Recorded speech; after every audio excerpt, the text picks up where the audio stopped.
যদি দুর্বল নেতা আর দুর্বল রাজনৈতিক দলের হাতে দেশ থাকে তাহলে কি হবে? আফগানিস্তান হবে। যতদিন আমেরিকার সেনা ছিল প্রগতিশীল উদারবাদী সরকার ছিল, সব ধর্মের মানুষ ধর্মাচরণ করতেন।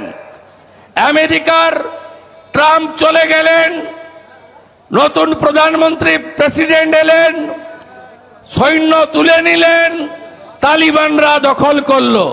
দখল করে কি বলল? ধর্ম ছাড়ো নয় দেশ ছাড়ো। আর মোদিজি যারা ধর্ম ছাড়তে চাননি, সেই শিখ, খ্রিস্টান, জৈন এবং হিন্দুদের ভারতবর্ষ থেকে এয়ারফোর্সের প্লেন পাঠিয়ে, দেবী শক্তি প্লেন পাঠিয়ে দিল্লিতে নিয়ে এলেন। গুরু গ্রন্থ সাহিবকে কেন্দ্রীয় মন্ত্রী হরদীপ সিং পুরীজি মাথায় করে নিয়ে দিল্লির গুরুদ্বারায় রেখে দিয়ে এলেন। তিনি তাদেরকে নাগরিকত্ব দিলেন, তাদের থাকার ব্যবস্থা করলেন।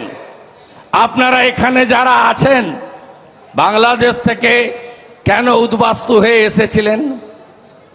কংগ্রেস দেশ ভাগ করেছিল তো, বিভীষিকাময় দেশ ভাগ তো। জমি বাড়ি সব ফেলে রেখে এসছেন না ওপারে, সব ফেলে রেখে এসছেন না, সব ফেলে রেখে এসছেন না। আমার মা বরিশালে ওনার পিতৃদেব সব ফেলে দিয়ে এক কাপড়ে পালিয়ে এসছে 62 সালে। 62 সালে আপনাদের অবস্থাও তাই।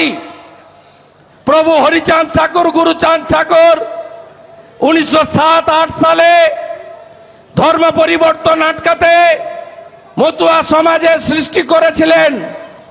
আর 47-এর দেশ ভাগ পরবর্তীকালে দফায় দফায় শুধুমাত্র ধর্মীয় উৎপীড়নের কারণে আপনাদেরকে দেশ বাংলাদেশ ছেড়ে এখানে আসতে হয়েছে।